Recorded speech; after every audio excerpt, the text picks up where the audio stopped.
Test is sponsored by We Are Wrestling. You can find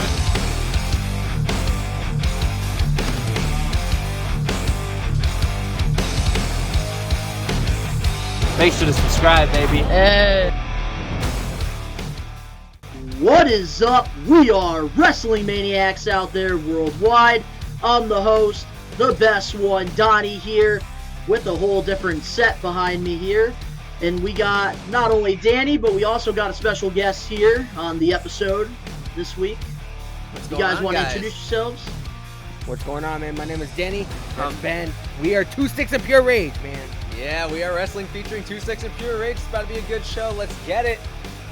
That's right, and of course you already know, if you're not a We Are Wrestling Maniac yet, recommend you to hit that subscribe button now, turn on the post notifications, videos be coming out of nowhere like an RKO, and of course you already know, the grind is real.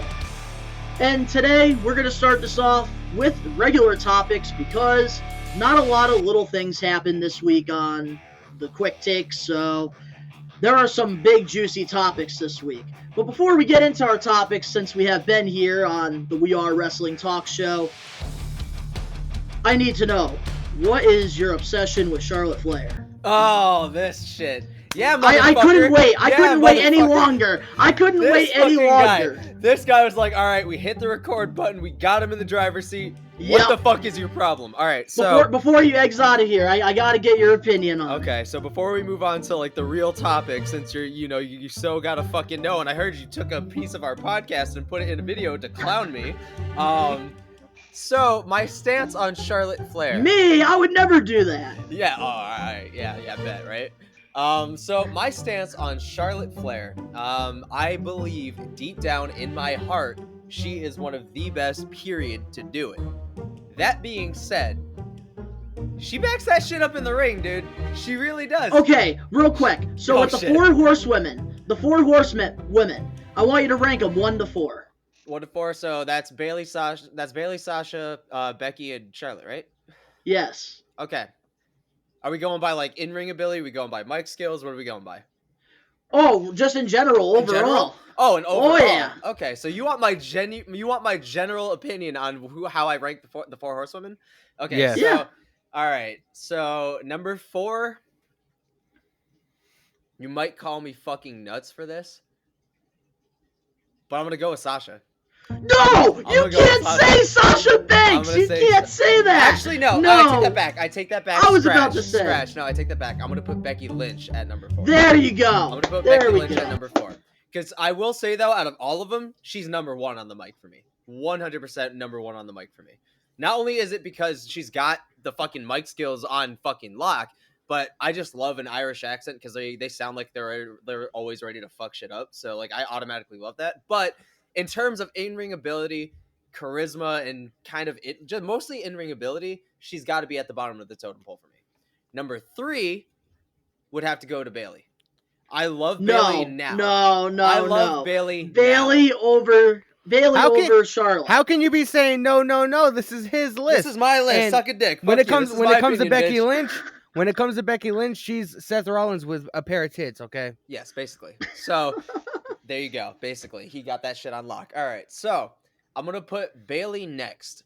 When it comes to Bayley, the reason why I'm ranking her at number 3 is because when in her standpoint in the four horsewomen, she's still the hugger. I need to see more of I love her heel fucking gimmick. I love it. I think this has brought her out.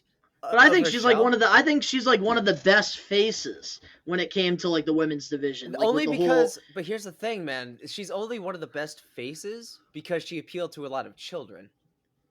But WWE, it's PG. Not anymore. That's all WWE is, man. Here's the thing. It's not PG as much anymore where I'll say it's PG. Hugs, kisses, and rainbows. That's WWE. Holy shit. Now you got AEW is not aimed at children. Oh my god. It's so there you go. People. All right. So in terms of Bayley, I want to see more of her heel gimmick before I can really see her up there, because I feel like with her heel gimmick, there's a lot of promising shit there. There's a lot of sides we haven't gotten to see about Bayley. I want to see her in an old school, legitimate fucking no holds barred match. I want to see a fucking Extreme Rules match with Bayley in it. Like, especially in like now's times, and like say But like she has had Extreme Rule matches. say that fucking no, I'm talking old school. I'm talking like as I was about to say. With Imagine AEW's product in the WWE ring. I want to see that with Bayley.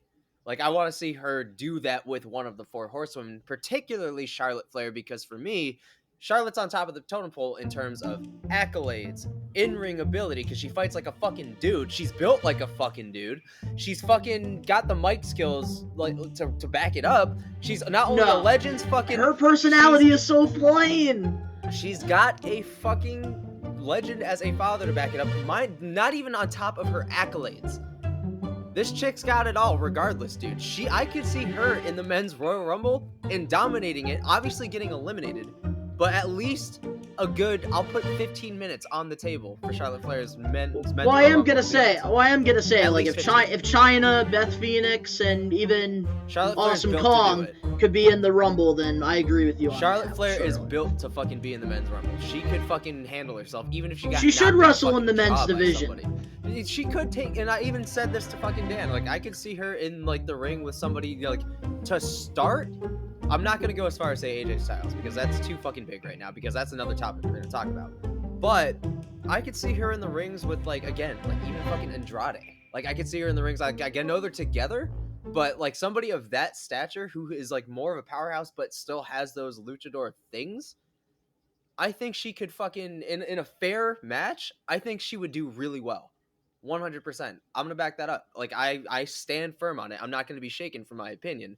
I think Charlotte Flair is fucking fantastic. So, Am I so you do annoyed have... with Charlotte Flair? Absolutely. There's so much fucking Charlotte Flair going on. I would like to see her away from the title picture and have some better feuds and rivalries and make, and kind of put other stars over. But am I fatigued? Yes. Am I going to say that I hate her?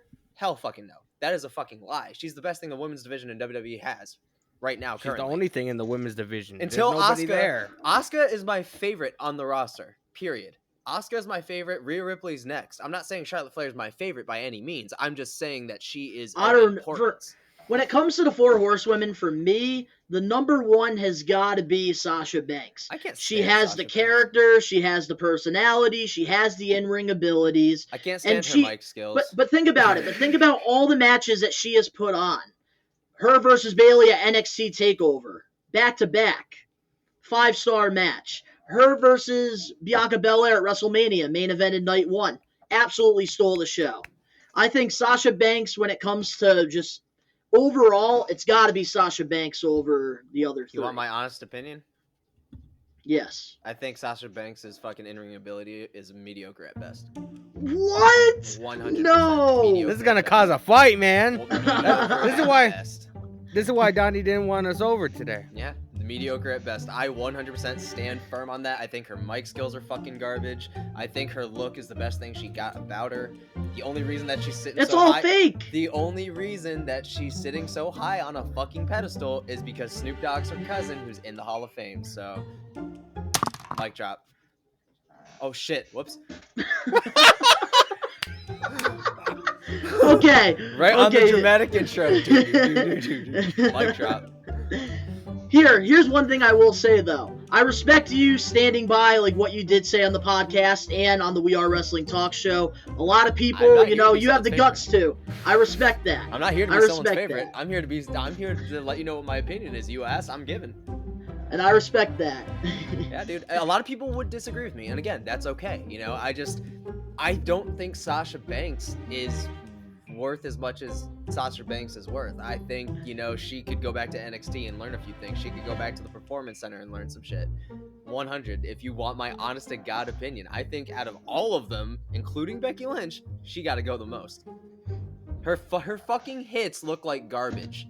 Okay, so here. Her Wait, running and kicks. You want to talk about hits? Her Did you see on sells are SmackDown? bullshit. Did you see on I didn't see SmackDown when Charlotte friggin' or was it Ronda that smacked Charlotte's Yeah. face on the desk? And she What didn't sell happened? it. I didn't see it. I haven't told seen him yet. about it. He told me about it though. And they tried to edit the shit out of it, and obviously they couldn't. And that's on Charlotte tomorrow Flair's night. fucking fault. But here's the thing: out of all the things she hasn't sold, that's kind of a small thing, man. It's kind of a small thing. But for a main event match at WrestleMania, though, against Ronda Rousey, I still think that it's kind of bullshit she's going against Charlotte because I feel like there's Yeah, a lot I of, agree. I feel like it should have been Becky at least. it should have been Becky, absolutely. And I feel But like Lita should have gone to Charlotte because there was a lot of clashing Or in the it could have been, so. or it could have been Brock Lesnar, Roman, Becky Lynch, Charlotte, reunify the titles, and then the fucking brand split. Yeah, because you don't have enough talent to have two brands right now, dude. You released all of them. So here's what I'm going to leave it at. So when Charlotte wins more than 16 world championships, everybody, you got to blame Ben. So now let's get into our topics for this week's episode of We Are Wrestling. We're going to start this off with former WWE star Buddy Murphy, going by Buddy Matthews, is set to join the House of Black in All Elite Wrestling. All right, What are your guys' thoughts on I'm going this? to start this, but before we start this subject, Okay. I'm going to end the last subject with one thing. I'm going to say the last word real quick. And it's going to fucking be this one might be fucking controversial. This one's going to be a big one. I know Donnie's about to fucking jump out his seat and probably throw his fucking headset at the freaking camera, but if you want my God's honest opinion, I think Charlotte Flair is already at where fucking Ric Flair is at now. What took him years to do. I already think Charlotte Flair is on past his fucking level. I already think in ring, she fucking is beyond Ric Flair. You're gonna make Donnie quit his show. That's fine. Need a new host. I'm gonna goddamn it. pretend. I'm gonna pretend I never heard that. Okay, but as far as Buddy Matthews joining the dark and going over to fucking the House of Black, abso-fucking-lutely. I've wanted that. I've wanted that forever now. I thought it was gonna happen months ago. If better late than never, I've wanted that forever. So I'm a huge Buddy Matthews fan. I'm a huge Buddy Murphy fan. Do you guys feel like with all the major signings that Tony Khan is bringing in, do you think it is getting a little bit oversaturated? It's not getting oversaturated. With the release of Cody Rhodes, they're going to need a lot more in the chamber. So I think that now this is going to be a good thing because AEW is panicking Anakin right now, dude. Yep. And here's the biggest problem with AEW right now. They have too many day one people like Marco Stunt, Joey Janela, all of these freaking guys from day one, Brian Cage, and they don't know how to use them. Brian Cage isn't signed anymore. His contract ran out and they didn't renew it. He was Thank talking God. about it over the weekend. Thank God to that. Hallelujah. But you see, with a lot of their talent that they brought in from AEW since day one, guys did not end up getting over. It's all disgruntled WWE employees now. Exactly. And guys just couldn't get over. Like Joey Janela had the opportunity, and then instead he didn't take advantage during the pandemic. There's a lot of guys that have made it right now in AEW that you see are actually, they took advantage during the times that there's no crowd. I think there's 5 WWE superstars I feel like should still be shining in AEW. That for me is CM Punk. I agree. Bryan Danielson, Jon Moxley, Chris Jericho. My number 5 is Matt Hardy. Did you guys hear what? I agree. Those are the 5 I want to see still Great thriving, take. but bring all the other AEW day ones out. I know Donnie heard this because Donnie probably more than likely watched the show last night. But did you see the promo that Moxley and Danielson had? Danielson's trying to form a team, an alliance with Moxley, and he's like, I don't team up with anybody unless I bleed with them first. So they're gonna have one hell of a match at Revolution. That's definitely set to happen. But here's what I gotta say about the whole Buddy Murphy thing being set to join House of Black. Absolutely great move. I really hope that this does happen because the House of Black faction has a lot of potential. And I think when it comes together. And didn't they're really good friends, right? They were really good friends behind the scenes and stuff. Buddy Murphy or Buddy Matthews, whatever you want to call him now, he's never really been like a dark character though. And I'm excited to see the total opposite compared to Aleister But Black. I think if he gets that creative control power, he's going to really thrive. I think another person that's thriving right now is fucking Pac. I fucking love his fucking character right now. The vignettes the last couple weeks with friggin' Pentagon, now House of Black, were great. And I think AEW's got to give us more vignettes. Big time. Because that is how you develop your character. Absolutely. That is how you get over. Absolutely. And that's something I feel like that's really missing in professional wrestling today. I agree. Is a lot of vignettes. Because vignettes can get a lot of new guys over. Dude, I love... I love the vignettes that WWE put together for Alistair, and then they had like 3 or 4 weeks of them, and then they fucking released Knock, him. knock. What was he called? Like the Dark Father? He had like a bunch of like very weird and very obscure, but it fit with him. That would have been the best thing on fucking SmackDown, but they went and released him. Dude, I really saw a lot of something big potential was with him coming. with Undertaker. I Something- saw a lot of like Undertaker in him, like young Undertaker. His entrance with the coffin was originally made for the Undertaker, so it's great. Yeah, I and I would think love like to see a WrestleMania match with those two. That would have been fucking exciting. as dream shit. match right there. Dude, I was rewatching the fucking tag team match with Rated RKO and fucking Batista and the Undertaker. Dude, Undertaker was at his best in 06, bro. He was physicality yeah. after when he came back at Survivor Series and made his finished his feud with Orton.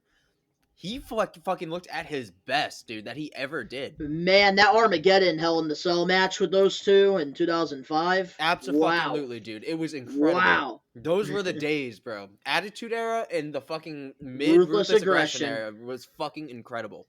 I still say the Attitude Era is the gold standard when it comes to professional wrestling. Bro, that was the golden agree. age. That was the golden age, bro. So you see here, I think overall, like, having a faction like the House of Black, I think would be so much better than, like, Inner Circle right now. And, like, Circle's having Dark some Order. issues. But I don't know, like, with the Inner Circle, it was great when it first started. Mhm. But then, like, now, like, with all these factions, like, they need to cut some of them and bring in new factions like House of Black. Because Brody King, he's good. Malachi Black could be a world champion. Speaking of Brody King, here's something that I actually was just thinking about. And this goes back to Wyndham or Bray Wyatt, whatever you want to call him. Him coming into AEW. Originally, I was, hyped to see him maybe take over the Dark Order or whatever as a sort of like a tribute to Brody Lee. But what if he did join the House of Black and him and Brody became like a tag team? Could you imagine them two together? Ridiculous. Yeah, that would be crazy. Because you see here with the Dark Order, like, the one thing I definitely respect is that these guys, like, when they first debuted in AEW, because I started watching it from day one, I was just, like, I just couldn't get over it. I was like, this is the most stupid thing I've ever seen. I'm not watching it. I will go use the bathroom when these guys are on TV. And then next thing you know, next thing you know, Brody Lee, the Exalted One, comes in, and he made each and every single member of that Dark Order stand out. And it's crazy to me to see, like, how over these guys are. Like, Evil Uno, John Silver, I feel Alex like they Reynolds. lost a lot of that momentum, and it sort of died when Brody Lee passed away. Absolutely. And, like, they should have definitely been pushing them more. But the problem is that they just continue to put them on Dark and Elevation. And, like, I don't count those. You go against jobbers and what, for your better winning record? That's a good point. You got to have your vets versus vets or vets versus young guys on there. Dynamite, that's your show. Rampage, add another hour to it. Rampage needs to be put on its own on its own day, 2 hours. Absolutely, I agree with that. Rampage is only an hour. It's on at like 10 o'clock at night on Fridays after SmackDown. That's good. But now this week it's going to be at 7 because WWE has a new NXT Level Up show debuting on Peacock on Friday night at 10 p.m. And also, I believe on TNT they have NBA All-Star Weekend as well. So they have to, because I believe the All-Star thing starts at 8 o'clock, so they have to bump it an hour less. I just wish WWE would have learned their lesson, man. They can't compete with AEW. Like, yeah, they have more money. They're more known than AEW. But, I mean, the reason why NXT got taken off of Wednesday is because AEW was whipping NXT's ass in the ratings. And let me just say, speaking of sports, real quick, before I forget. Speaking of sports, I just want to say I give WWE, because we criticize WWE a lot. I know you guys do on the podcast, and I do on the We Are Wrestling talk show. The one thing I really want to give WWE lots of credit for is how, like, they do stand out when it comes to behind the scene, like the media and stuff. Because in case you guys don't know, if you guys watch Super Bowl or not, the Rams, my team, they won the Super Bowl, and they actually were presented with the WWE Championship with the Rams logos on the plates. Nice. And having that, like, on the parades and everything, like, that's pretty good advertising. I think WWE does not get a lot of credit for that. I absolutely agree. Because marketing, they're great. I call WWE an entertainment company. It's not a pro wrestling company. It's an everything company because they have World Wrestling production company. Bro.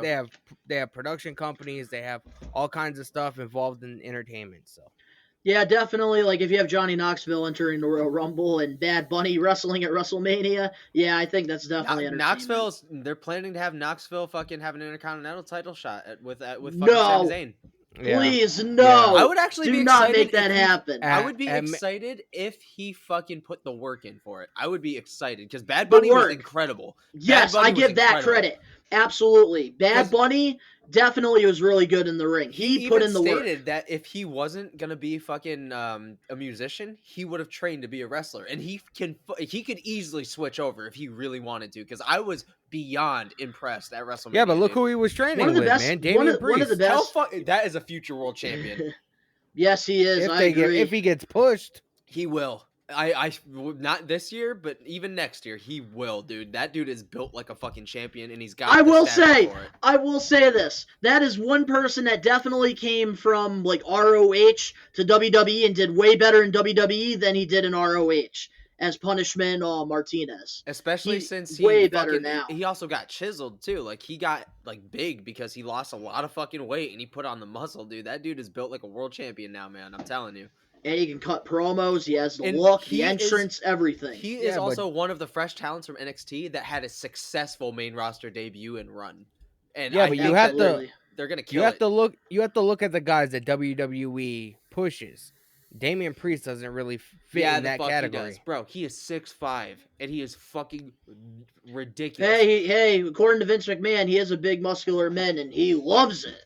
They had Rey Mysterio put on weight to win the World Heavyweight title, and he had a fucking stupendous reign. They could do it with Damian Priest, because that dude is a star. Even just the way he talks, bro, he is a fucking star. The way he works in the ring, the entrance, everything. Dude, everything. If they had his entrance, I'd be pissed. They had They could have had a 5-star match on Monday, him and AJ Styles with the U.S. title on the line, and they only had him go out there for 4 minutes. And the match, I barely remember the match. See, yeah, AJ that's Styles ridiculous. and Damian Priest, man, that could have been a 5-star. That could have been a main event. That could have been a half-hour match. That could have been a 30-minute match. Oh, dude, 100%. I absolutely agree. Like, I think that I just don't trust WWE's booking. That's all. I like Damian Priest. I love Damian Priest. I just don't trust WWE's creative idea. Creative is fucking shit now, dude. Yeah, so the only successful run that they've had is Edge. Because I'm not sure, Danny, if you answered the question about Buddy Murphy joining House of Black. Like, what are your thoughts on that? Because I know Ben and we gave our opinion on that. I talked about it a little bit. I can see it. Buddy Murphy or Buddy Matthews, whatever you want to call him now. I'm so used to him, Buddy Murphy. He was phenomenal, man. He was a phenomenal cruiserweight champion. You know, the dude has a lot of talent. Didn't really get the push I feel like he deserved in WWE. That dude should have at least been fucking U.S. champion. The House of Black is sort of like a dark, gothic, mysterious kind of group. I just don't know if Buddy Matthews fits in that category. Well, here's the thing. If they took his disciple fucking gimmick and darkened it the fuck up, he would kill it. I don't know. I really think I'm going to give it a shot, but I just don't know. Because let's just, here's the thing, I have to say, why I think this might work out is because, anything with Buddy Murphy in WWE, he made it work. It was exciting. He always made it work. He is one of my favorite new wrestlers of all time. How about this? What if... So good in the ring. Because, Daniel is trying to recruit Moxley or whatever. What if Buddy Matthews comes in and joins forces with Moxley and Danielson? I see that a little bit better. I would be okay with that. I would be fine with that, but I feel like with the House of Black, he could be that, just that Messiah. You know what I mean? He could be because they already have two big guys in Malachi and Brody. So now bringing in a smaller guy like Buddy, that's gonna be really freaking cool. All right, first of all, let's dial that back for a second because you gotta know something. Buddy Murphy is two Malachi Blacks in one. Buddy Murphy is fucking huge, bro. He's bigger than a lot of WWE's top guys right now. That dude is fucking he got a lot of muscle on him. He is ridiculous now. He could fuck up Malachi Black if he really wanted to right now. I'm just talking about the way he looks. he doesn't take me as like a gothic kind of character. You know I what I can mean? see That's it. what the House I of Black think is. he would kill it, especially if they put a mask on him. Like, obviously let his hair out, but like if you could put a mask on him, Kind of he like would a kill it. Slipknot-esque mask, Yes, kind of like that. he would fucking kill it, especially with his fight style, dude. He would kill Ooh, it. with the mask, yes. Like a He fucking, needs like just the a mask. torn up, almost like fucking demon face, dude. He would kill that shit. Keep the beard out, just dye it black, like have it painted black or some shit. Would you dye his hair black? Because I know he's blonde. Absolutely. I think. No, he's Nah, he's redhead. ginger. Yeah, I would do that. I would go as far as doing that. Absolutely. So now, speaking of Buddy Murphy, well, he's definitely not a 205 Live No, anymore. absolutely not. He is all elite, bro. That dude is But now, all elite. but now, speaking of 205 Live, 205 Live is coming to an end. You guys talk What are your about guys' that. thoughts on You that? can talk about it. I've never Yeah, given a fuck so, about 205 Live, so you guys can talk about it. NXT had their, I don't know what you want to call it. It's not a pay-per-view, but it's one of their Event. bigger shows or whatever, Vengeance Day on Tuesday. And special, I did live basically. stream and watch it. Not a very memorable show. There was some good moments on it, but it wasn't like that memorable. They filmed the very first episode of the brand new NXT show that's going to be debuting this Friday. They filmed it before the Vengeance Day show. I guess they were ending the 205 Live because a lot of the guys on there, they didn't really fit the demographic, and they didn't really feel like it was working or whatever. Yeah, And when you got Odyssey Jones wrestling on 205 Live. I guess it's been in the works for a while to sort of expand NXT and make it another show, have like 2 shows for NXT. So I mean, I kind of expected it to happen. Did anybody really ever watch 205 Live? I watched maybe one episode. No. John but I Cena never. did. But then I again, liked couldn't it. see him. I liked it when like 205 Live first started. It actually made a lot of sense. Triple H, had control over it. Oh, yeah. And you could tell as soon as they put 205 Live on Monday Night Raw, which I thought was a great move for them to do, but they didn't capitalize that. And after Triple H lost that power, I think that's when 205 Line just shit the toilet. Yeah, pretty much. I don't know, man. It had a lot of potential. I'm not crazy about this, NXT show because it's an hour show. Rampage is an hour show. They're both on Fridays at the same time. WWE has just made this show just so it can have some kind of competition and compete with AEW Rampage. Oh, easily. WWE is a cult. That's why they did that. But the thing like putting NXT on Wednesday nights against Dynamite. They did that out of spite. But the thing is, what they don't know is, and I think they're kind of stupid for doing this, is I guess it's not really that like much competition because they're putting on a streaming service, meaning people will probably watch Rampage that Friday and then they'll watch the NXT show or whatever that Saturday morning or whatever. And I think like it's also kind of a good thing because NXT, they do have a lot of developmental wrestlers on their roster, and I think they definitely could use this experience to get better. I guess, but I mean, since Triple H got taken out, I'm not excited about it. Since the gold and black brand, went away, nobody watches NXT anymore. Yeah, I can weigh in one thing about this subject, I guess. Since 205 Live is basically like a cruiserweight based show, I think having a show for basically just cruiserweights was a fucking stupid idea. I think they should just either have them on NXT or have some spread out through the main rosters. I think it should just go back to being just that, like it did, because the product worked when it was only 2 fucking shows, yet alone 3. Like, I get NXT. Yeah, they didn't need their own show. I totally get NXT. NXT is one thing. I totally get that, but just to have cruiserweights on one thing goes, oh, they're not exciting enough to be on my show, so they're fired or they're going to 205 Live. Like, that's basically what it is, and I think it's stupid. I feel like they should have kept the cruiserweight title alive on the main brands because that's another match card item for WrestleMania's pay-per-views, and it makes them excited for high flyers to be showcased on the main rosters because that's something we're missing. Hey, the thing I will say, no, what they need to do, like, screw 205 Live. Like, I think they definitely need to start doing more tournament style things. Because I think the Cruiserweight Classic was really good. Like, if you like watching the in-ring work, they were killing it on that Cruiserweight Classic. If they wanted 205 Live to thrive, this is what I would have told you. I would have done what WWE typically does sometimes, but I would have brought back legendary high flyers. I would have brought back Yes. Paul London. I would have brought back fucking Billy Kidman. I would have brought back, or I would have put Rey Mysterio on there for. Isn't like, you Billy know, some Kidman one-off. still a producer for WWE? I know he was for a Yep. while. He got is. released though. Fucking Jamie Noble. Jamie Noble, you can bring back Kid Cash. You can bring back, you know, like I feel like 205 Live would have worked if it was a Forbidden Door kind of thing, you know, like where you can bring in the older guys. For every show could be different. We can bring in these new high flyers and build up feuds in that perspective. So there's no long term contracts, but you're thriving with this show that has these legendary high flyers come back. You know, you can bring that shit back. You bring back Hurricane and it'd fucking work, you know? Like you could literally do anything in that concept, but that's where they missed the mark, you know? There's so many things that could have resolved it. There is something that I do want to say, and this does involve Ben. So, we recorded our podcast on Tuesday, which comes out very soon. I'll let you guys Tomorrow. I'll let everybody know. Well, yes, I was gonna wait until we're done with the episode. But yes, our new episode comes out tomorrow because we do talk a lot about the Elimination Chamber, giving our thoughts or whatever. So for this week only, our podcast comes out tomorrow.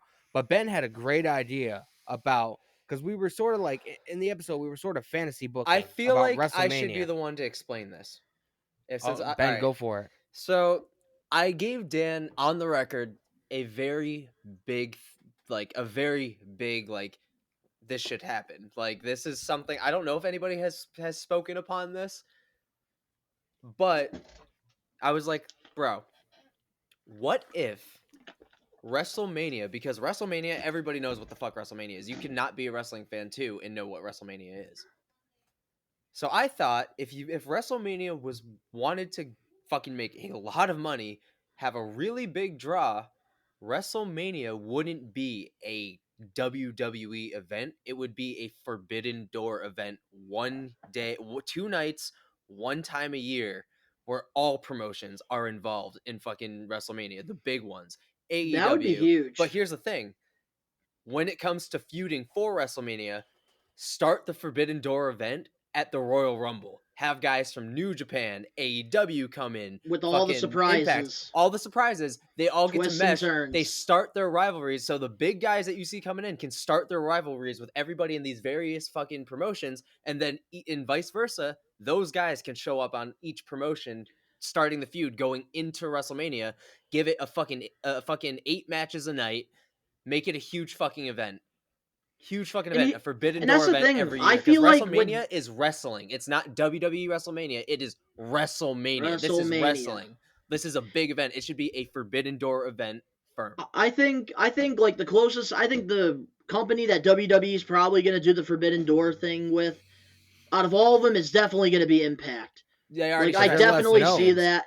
AJ Styles already said he wants it to happen. Mickey James already entered the Rumble with the Knockouts Championship, Hardcore Country. I feel like eventually they're going to work together full time. I can definitely see similar that. to ECW in 1997 with the Attitude Era. 100%. I can definitely see that. 100%. But I wanted to express my idea of that because I feel like it should be a great idea. I feel like it should be an all promotion Forbidden Door event every year round, 1 night a year. Exciting things started at the Royal Rumble season because everybody knows what the fucking Royal Rumble is. Put them all there, fucking give it a year, because that is the most exciting event of the year, minus WrestleMania. Imagine the Young Bucks versus the Usos. That's what I literally brought that up in the last podcast. I was like, I would love to see super kicks fucking everywhere. Frog splashes fucking everywhere. It would be nuts, dude. Put the Usos and the Young Bucks in the ring. Let them go 20-25 minutes. Instant fucking classic. Like, and they get their WrestleMania. I want to see Edge versus Kenny Omega. I want to see Edge versus Kenny Omega. I want to see fucking CM Punk versus fucking Seth Rollins. Like, I want to see that shit. Like I want to see a legitimate match now. Like, I want to see MJF versus Miz. Yeah, that would be fucking awesome. That is a WrestleMania card event. I'm better than you. I'm awesome. Absolutely. And I honestly think that. So now, speaking of MJF, let's get into our next topic here. MJF versus CM Punk at Revolution with a special match stipulation, dog collar match. All right, so how do you guys feel about this? I'm going to give my thoughts first just because I just want to get it out there so I don't forget it. Okay. One, I think it's a brilliant fucking idea. MJF already has the upper hand on CM Punk with that winning match. However, I feel like to put MJF over more is to have him go through this dog collar match dominating and have him get the shit kicked out of him. But I want CM Punk to win to humble him a little bit, but that will still get him over because of the match and what it could be. Yes. Like, I want to, because if they have MJF just clown CM Punk again, it's dog shit. Because at this point, it's like you're putting this guy too over. Like, you want to see him lose too, but with humility. You know, like, you want that there. I want to see vignettes. I want to see fucking blood. I want to see somebody getting choked the fuck out. Like, I want to see all that shit, but I want to see MJF fail humbly. And I think, like, that is what they're trying to tell in this story, because this has been an amazing story from the beginning to now. Absolutely, and I've seen some of the promos. MJF, like, if you looked at his face on Dynamite a few nights ago, he was, like, you could tell he's scared. Oh, 100%. And, like, that just tells you the story. And Punk had the picture. He wanted that win, and now he has to pay the consequences. You talk about the picture where he took a picture with him as a kid? Yeah, dude, that's one of his fucking heroes, bro. Wow. Like that's some personal shit, and that's something I love about AEW's MJF didn't say fucking nothing, storylines. man. He dropped the mic and just walked backstage. And that was amazing. That is right there. They can take my money. I'm ready to watch this show. Like, I am definitely gonna watch it. Where is it at? Is it Revolution? I believe it's taking place in. No, I'm not like where can I watch it? Oh, on pay-per-view. Pay-per-view? How much is it? So I believe it's like Fight TV or something. I'll have to make an account, and then you're gonna have to get like a subscription, right? How much is that a month? Well, no, it's not subscription a month. You basically just pay for the event, and then you get to watch it. Oh, it's like $40. Yeah, it's about like $40. All right, is the match card worth it? I think so. As of right now, Adam Cole versus Hangman. When is this? This is going to be, 6th. I believe, March 6th. It's on Sunday, March 6th. I'm off that day. All right, I'm game. I'm game. All right, yeah, I'm game. Yeah, we might have to watch. I don't know. If you guys are free that day, we might actually have to watch it. Yeah, maybe.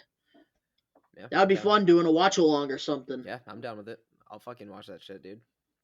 I can figure out how to get you guys on the channel and, like, you know, all from our, like, different locations. I can bring you guys in, like, on OBS, and we can stream on my channel or something, do a watch. Yeah, because I can. I'm definitely down for that. Yeah, because I can get Fight the Fight fucking app on Xbox, I think. So if that's that works out. If that's the case, and I can just I can watch it on. I can watch it on my screen too. Yeah, I can. So that works out perfect. I can watch it on my screen, and I can stream OBS of my footage of me. So if you guys want to figure something out for that, definitely for sure. Yeah, we'll figure it out.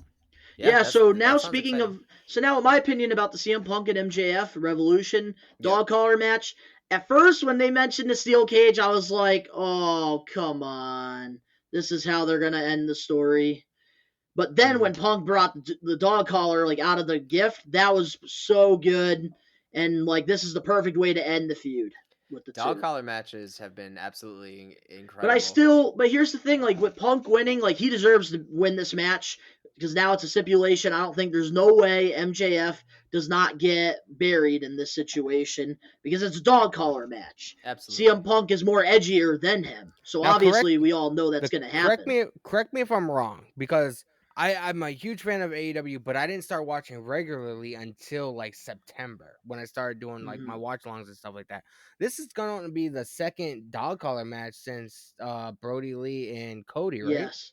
Yep, this is the second one that AEW is putting together. And let me just say, from start to finish, this story has been absolutely amazing. I still want MJF to get a title run after this.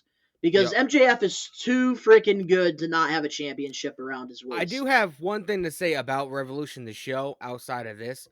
Do you take the title off of Adam and put it on Cole or at Revolution, or do you wait till Double or Nothing? I've been asking everybody this question, and I can't never get a straight answer.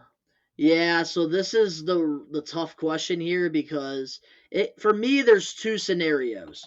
The first scenario, Adam Cole beats Hangman for the championship so that when Kenny Omega comes back, Adam Cole, Red Dragon, and Jay White, they turn their backs on the Elite. And then they can start that feud, which I think would really like get the wrestling landscape like on their feet, even more than what it is already.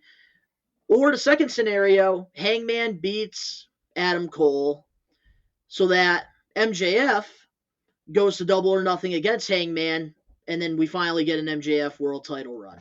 I do want to see Cole as champion. I just don't know if I would do do it too. this soon, because with the guys that Adam Page has defended the title with and beat, and he went an hour 1 week with Danielson, then he went like 45 minutes the next week with Danielson, beat him. Then he had a hell of a match, a Texas Death Match with Lance Archer.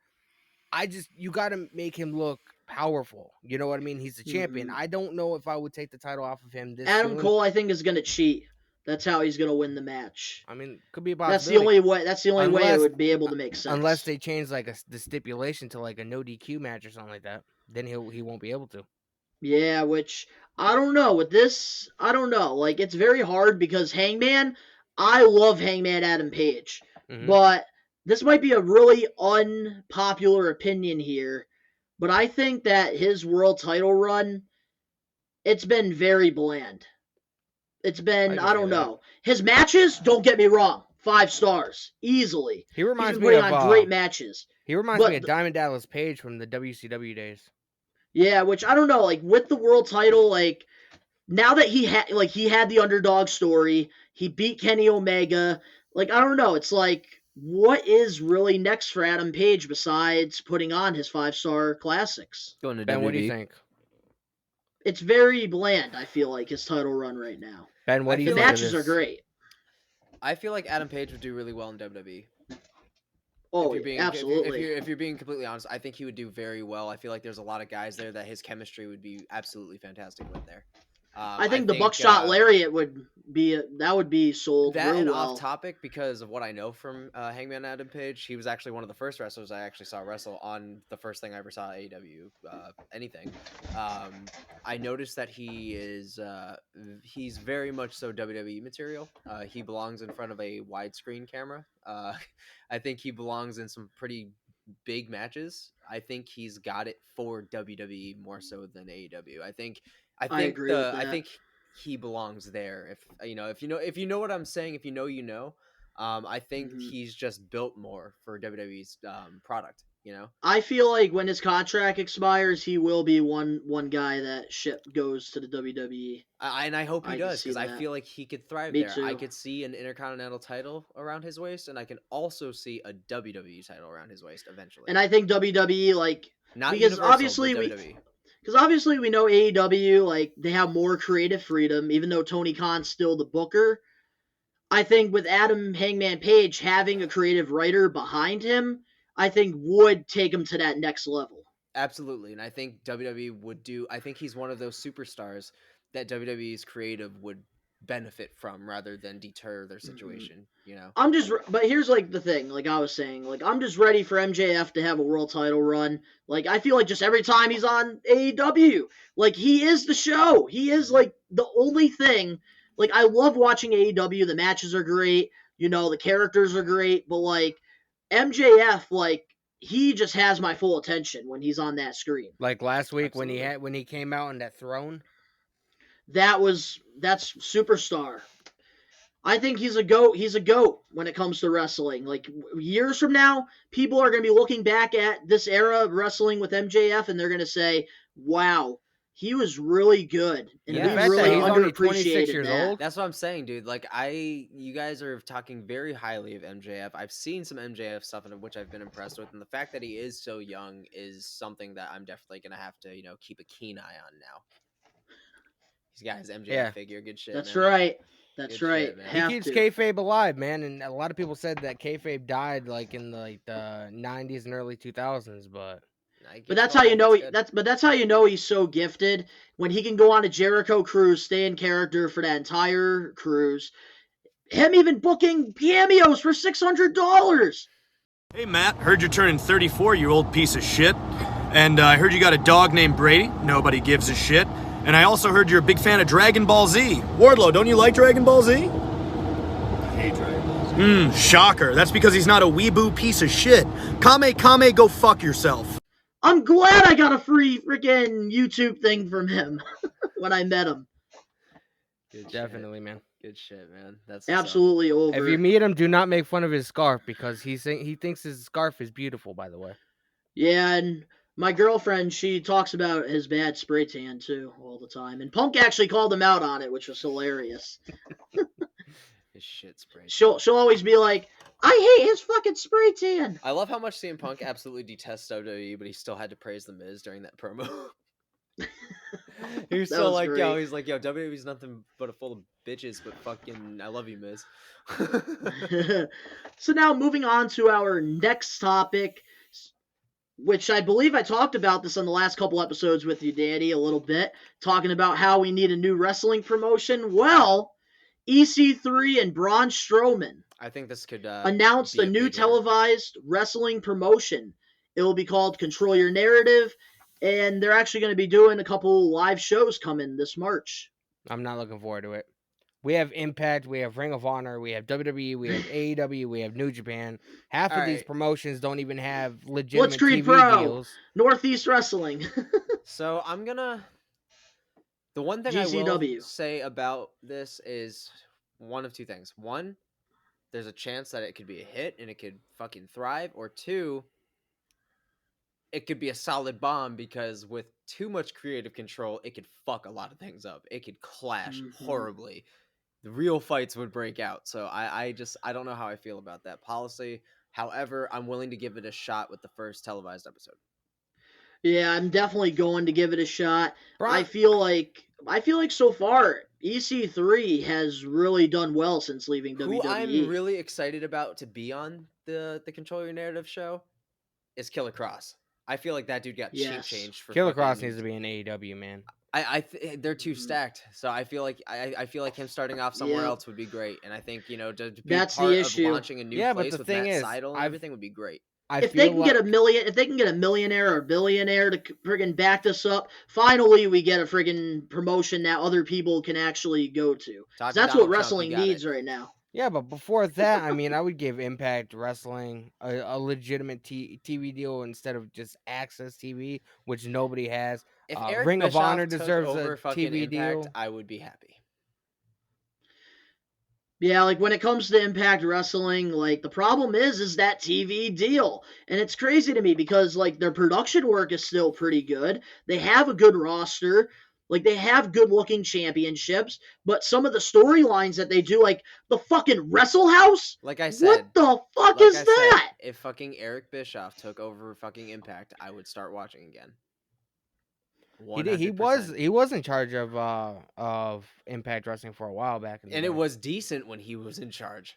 You had Hulk Hogan there. You had Brooke Hogan supposedly Jeff Hardy, engaged fucking to Sting, fucking Christian, fucking Kurt, fucking everybody. My favorite Impact was the Impact Zone when it was 2006 to 2009. Absolutely, that was my favorite Impact. Mine was 2005 6-sided to 2007. ring. I watched a little. 2005 was good. I like. It was AJ Styles was at his very beginnings, and Christopher Daniels, Samoa Joe, their triple threat matches. Samoa Joe was one of my first favorite wrestlers from Impact. Yes, that's where I knew me him too. from. Was fucking TNA. That was where I grew up being a John Cena fan my whole life, and then when Samoa Joe and AJ Styles were on my television screen, that's when I started to ask myself, is John Cena the best wrestler? And then I was like, and then all of them on the same Samoa company? Joe Let's needs to go. be in AEW. That's one guy that Tony Khan should shell out big bucks for.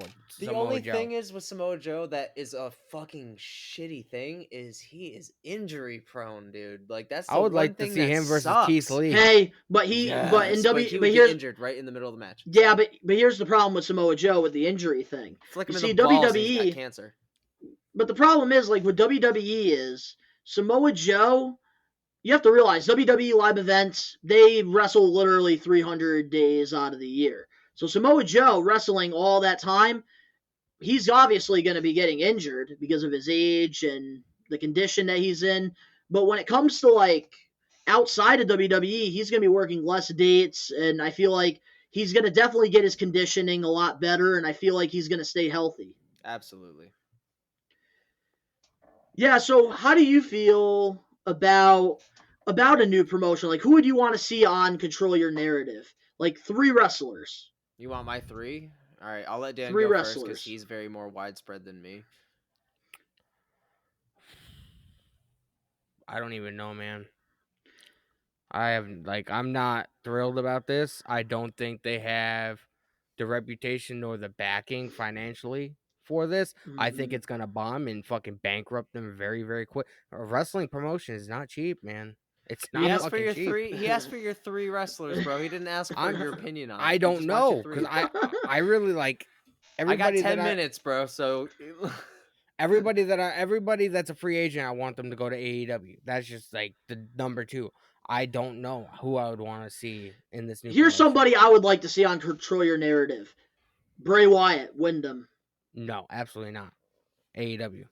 If he gets friggin' Control, like I think he could be a really big face for them if they really want to get that television deal. Just starting out, they're not going to have a big deal. I think he needs to be in a widespread audience. Like that dude is too creative to be on a TV show that nobody's going to watch. Yeah, pretty true. So now let's get into or Ben, you wanna give at least one? Get me? Damn. I got 2 currently in mind, and there's one more brewing. But while I get there, one is obviously Killer Cross, which is gonna happen, which I'm excited about. The other one, you're gonna be fucking hateful here, Dan, because I'm gonna go with Donnie here. I'm gonna say Bray Wyatt. I'm gonna say Wyndham. Because you guys are assholes, I agree, man. Killer Cross. That's number 2 for me. Yeah, I'm gonna go with Bray Wyatt because I think that is the fucking financial backing. I feel like if you give Bray Wyatt complete creative control, even if like you obviously have to invest with the cinematic style that they already do. Hold up. It works. I'm getting there. Like I said, even if you have to invest to gain. If you give Bray Wyatt complete control, have him do his Cult of Wyndham shit, even get the cinematics and everything, give them that old school, like, live, rugged fucking feel from, like, fucking Celebrity Deathmatch, fucking Attitude Era looking shit. Give them proper special effects artists and fucking crew for the entireties of the show. Make it gritty as fuck. Bray Wyatt would make that company thrive with the likes of EC3, with the likes of the Titan Braun Strowman, with fucking Killer Cross. Matt Seidel is going there, so you could do some creative fucking shit with him. I gotta go with fucking Wyndham. So Dan, you're on your own on this one, fam. You're on your own on this one. I'll be on my own, man. So since you have only Fuck like AEW about like 10 compared to that shit right now. So since you have like 10 minutes left, let's get into our main event topic for this week's episode. Let's do it. And everybody already knows what the main event topic is going to be. Cody Rhodes is going to be going to WWE. Yeah, let's hope they don't. The first AEW to WWE move. Let's hope they don't have him dressed as Stardust jobbing to fucking Sami Zayn. Oh, I don't think Stardust is coming back. That's staying in this closet, far, far away. I think that this, like I said in my reaction video in my car, I think that this is a great move for Cody because, like I said in my reaction, the more talent that AEW is signing, the more Cody is fading away, and we're forgetting everything that he's done from the beginning of AEW. Yeah, Cody's one of those guys, like... He went from main eventing to everyone hating him. Well, that's because everybody wants him to turn heel. But Cody's one of those guys, like... If he's not on the TV or if he's not on Dynamite, I kind of forget he exists. You know, he's never really been a big deal to me or whatever. I like his theme song. I liked when he came out and destroyed that, throne that looked like something that belonged to Triple H. But, of course, now he's backtracking and said Triple H's favorite wrestler. So I don't know about that. Ben, what do you think? I think I got to go with Don in the terms of this is a great thing for Cody. I think it's a great thing for WWE. I think it is going to spice things up and make things very panicking for AEW. I think that it's a very big fucking loss for AEW because he's a dude that started it. So when you do that and he goes jump ship, he's going to make that motherfucker tank. He's going to try his best to make that tank, and he's going to come with his brain back to WWE where he started, where the legend was born, and he's going to fucking make it thrive. And we all know Vince McMahon, he'll say, "Oh, I don't watch the Rival, this and Yeah, that." he don't fuck But does. he definitely has seen, he's definitely seen what Cody has done, and I feel like Cody is going to get some creative control. Absolutely. I definitely see that. I could see And Cody Rhodes. He's going to get a huge push. Absolutely. I think I Because said they this need in a the star. podcast. They need a main eventer. I think I said this in the podcast. I could, if they booked it properly, I could see him, going one-on-one and having some kind of feud with Roman Reigns and potentially being champion. Absolutely. I mean, if they go that route, that's fucking awesome. Hey, But if he could be the one to end the Roman Reigns title reign, there, that's how you make a main eventer. I would love right it. there. But like I said, I have very little faith in the booking and creative of WWE. So, absolutely. And that's the scary thing about it. But I feel like Cody knows what he's doing. Ever since when he left WWE, he left for a reason. I hope. And he killed it outside the independent circuit. And because of that, we got All Elite Wrestling. I hope in his contract he put it so he doesn't have any non-compete. So if he wants to leave WWE, he has a way out without waiting 90 days. I did hear that he is going to be reporting to the Performance Center this weekend and filming some kind of vignettes or something like that. So it is definitely 100% in the works. I just hope they have it in writing in his contract that if he wants to leave, he has a way out without having a no-compete clause. And I feel like he's also doing this as well because he knows the more big signings like Bryan Danielson, CM Punk, Adam Cole, Keith Lee, the more he's not really a main eventer. So his value's just going downhill. So with WWE giving him probably an even fatter contract than what Tony probably offered him, because they were negotiated for quite a while and they never came to an agreement. Yep. So with WWE, giving them, probably gave them huge money because they need that superstar. They need that star power. And I think Cody's definitely thinking of not only himself and his career, but he's also thinking about Brandy and his daughter. Absolutely. Yeah, they just bought a fucking mansion. Apparently, everybody's saying that Cody has the same issue that his dad has, and they go spend happy with their money. He's not really that good financially. Well, on the Roads to the Top, they did buy a freaking American Nightmare freaking tour bus. Yeah. For they only used it 2 times. Yeah, that's excessive. So WWE will give him the lifestyle. And that tattoo. So do you think that he's gonna remove the tattoo in WWE? Do you think they're gonna have him remove that? No, he might be the American Nightmare. I mean, that's just who Cody is. Isn't he owner or part owner of the Nightmare Factory, which is like a training facility? Yep, which I did hear reports that he is still going to be allowed to do he's still going to be able to do his Nightmare Factory, which I think is good for him. Absolutely. And he'll probably work limited dates as well. Yeah, he's not going to be a full-time performer. He won't be working 300 days out of But the I want to year. know what's going to happen with his Roads to the Top, his game show, whatever. All that's on TBS, Time Warner, which is in partner with AEW. I think after the season of that game show, Cody will not be on. Roads to the Top will probably air season 2. After that, that's it. Did you hear what's going on WWE Network real quick? Ooh, what's going on? Carmella and Corey Graves are having a reality show that's not as scripted as the other ones. It's going to be on WWE's YouTube channel. Nice.